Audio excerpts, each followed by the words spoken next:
یا تو اس کی طرف توجہ ہی نہیں دی میڈیا نے کشمیر کی طرف کہ وہاں پہ کیا ہو رہا ہے، اگر دی تو ایسی خبر دی کہ جس خبر سے دنیا کو مطمئن کیا جا سکے، جبکہ کشمیر میں خون کے دریا بہہ رہے تھے اس وقت۔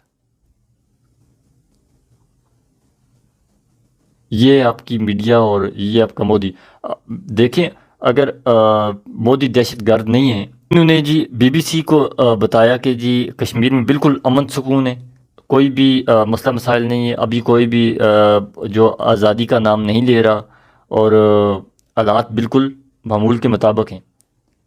اگر ایسا تھا تو پھر ابھی تک ملک یاسین کو جیل میں کیوں رکھا ہوا ہے؟ میر وائز عمر فاروق کو آپ نے 4.25 سال تک نظر بند رکھا، اس کی وجہ کیا تھی؟ اب دیکھیں نا، بہت سارے لوگ انڈیا میں بڑے، جب 2019 میں انہوں نے آرٹیکل 370 کا خاتمہ کیا تھا، تو اس وقت بھی میں ریسرچ پہ بیٹھا رہتا تھا، تو میں نے دیکھا کہ ہندو برادری کے لوگ بہت سارے ایسے تھے جو اس چیز کے بڑے سخت خلاف تھے۔ وہ کہتے تھے کہ یار مودی پاگل ہے، اس کو پتہ ہی نہیں ہے کہ کیا کرنا ہے، بندوق کے زور پہ کبھی بھی کوئی مسائل حل نہیں ہو سکتے۔ وہ لوگ کہہ رہے تھے، انڈین جو ہندو برادری کے لوگ کہہ رہے تھے، جو پڑھے لکھے گھرانوں کے تھے۔ اور مودی تو مجھے نہیں لگتا کہ یہ کوئی پڑھا لکھا، کیونکہ اس کا میں نے ایک انٹرویو دیکھا جس میں اس نے خود اقرار کیا کہ میں چائے بیچتا تھا اور میں نے پتہ نہیں کیا کیا کیا، روڈوں پہ گھومتا تھا، یہ وہ ایک RSS کا گنڈا ہے اور وہ بندوق کے زور پہ وزیر اعظم بنا ہے۔ اب ایک گنڈے کو کیا لگے اور امن سکون کو کیا لگے؟ مسجدیں جلائیں گئیں، لوگوں کو شہید کیا گیا، مسجد کے طالب علم کو شہید کیا گیا، اور نوجوانوں کو شہید کیا، مسلمانوں کو۔ انڈیا کے اندر کی بات کر رہا ہوں، کشمیر کو چھوڑ کے انڈیا کی بات کر رہا ہوں، کرسچن کو مارا گیا وہاں پہ۔ اچھا، ایک مسئلہ وہاں پہ اور بھی چل رہا ہے کہ جب سے یہ پہلے تو نہیں تھا، یہ جب سے مودی آیا گورنمنٹ میں تو اس وقت یہ مسئلہ پیدا ہوا، نچلی ذات ہندو اور اونچی ذات ہندو۔ اب اس جو ایک الفاظ ہے نا، نچلی اور اونچی، تو اس میں بہت سارے ہندوؤں کو بھی قتل کیا گیا۔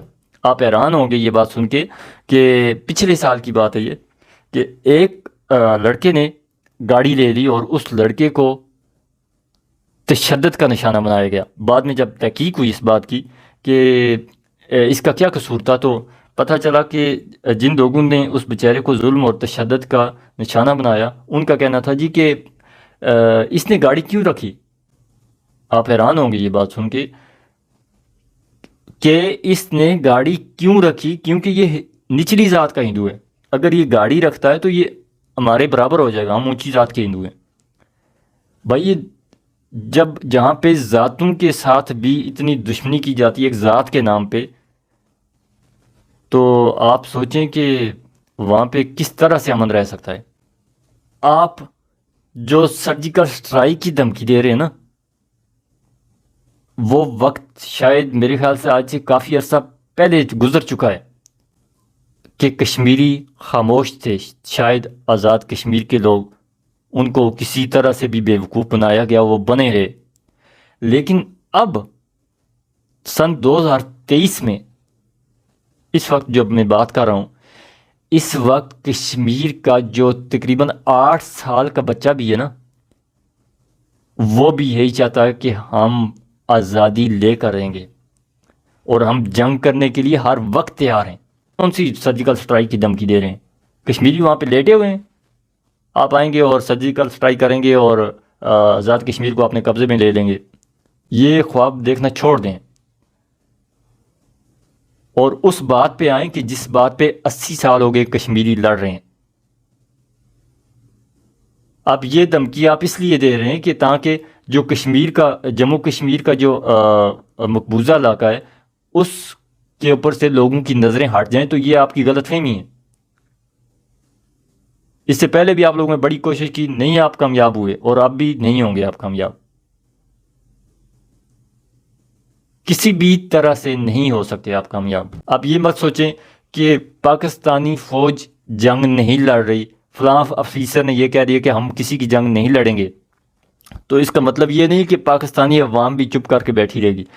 پاکستانی عوام میں اگر سارے نہیں بھی چاہتے، سارے جنگ کرنا نہیں بھی چاہتے, کشمیریوں کے ساتھ نہیں بھی کھڑے ہوتے, لیکن آدھا پاکستان کشمیریوں کے ساتھ کھڑا ہے اور ہر وقت کھڑا ہے. آپ کیا سمجھتے ہیں ہم ادھر سوئے ہوئے ہیں؟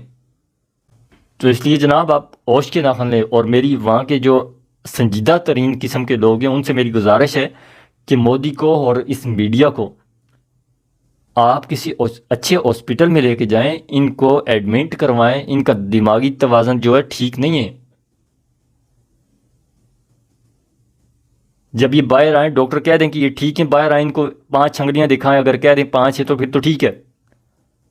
اگر پھر بھی اسی طرح کی ہوا میں ادھر ادھر چلائیں تو ان کو دوبارہ ایڈمٹ کر دیا جائے. میں دوسری ویڈیو میں آپ کو اور حقائق بتاؤں گا کہ انہوں نے کس قدر جھوٹ بولے اپنی عوام سے. انشاءاللہ یہ ڈسکس کرتے ہیں اگلی ویڈیو میں. تب تک لیے اپنا بہت سارا خیال رکھیے گا. اللہ حافظ.